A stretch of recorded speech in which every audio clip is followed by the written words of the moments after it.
As the second day of his final week dawns, Jesus began plotting his course to the cross. He did not come to Jerusalem only to join the Passover celebration, but also to shake the foundations of the Jewish faith. He has come to set things right and to call the faithful to a new covenant that would be signed in his blood. Jesus and his disciples, when they ended Palm Sunday, they returned to Bethany. The next morning, as they made their way to Jerusalem, Jesus first interacts with a fig tree. Funny, right? I know.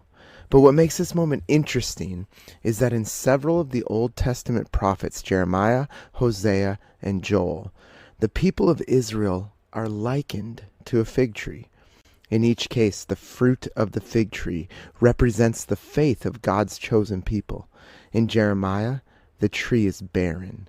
In Hosea, the tree has hope to produce fruit. In Joel, the tree itself is broken. And with Jesus, this tree is empty. Jesus stops at the tree to make a point.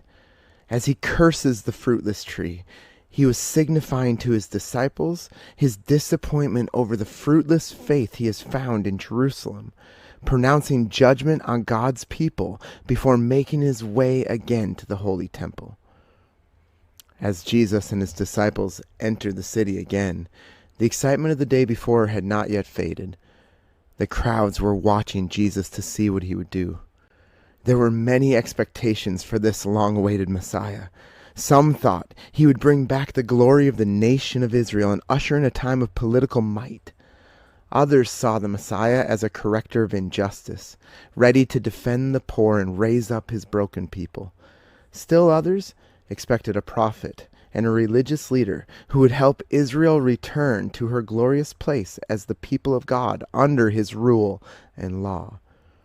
But as the true Messiah, Jesus shattered all those expectations, turning their anticipation on its head by challenging the Jewish religious leaders. The morning of Jesus' second day in Jerusalem, upon entering the city, Jesus heads straight for the temple. You see, the night before he left to go to Bethany, Jesus had visited the temple to pray and reflect. He was disappointed with the scene he witnessed. The temple was flooded with vendors who were selling animals and religious articles needed for sacrifice and worship, as well as the money changers exacting the tax for both the temple and the Roman authorities. Jesus, for the second time in his earthly ministry, he drives out the sellers and the vendors out of the temple courts. His zeal for God's house caused holy anger to rise as he watched it being used for shameful gain. What was once a bastion of worship and a symbol of the glory of God had been reduced to a den of thieves, preying on the people of God to gain wealth in this world. Jesus drove them out, ridding the temple of its religious corruption and restoring it to its proper use, also condemning the religious leaders who were complacent and most likely benefiting from the misuse of God's house. Once order was restored to the temple, Jesus began to teach. And for the following days of the Holy Week, the temple is where people would find him, teaching Scripture and challenging tradition. As we celebrate day 2 of the Holy Week, we must remember how fiercely Jesus protected worship in the house of the Lord and his hatred for anything that would corrupt it.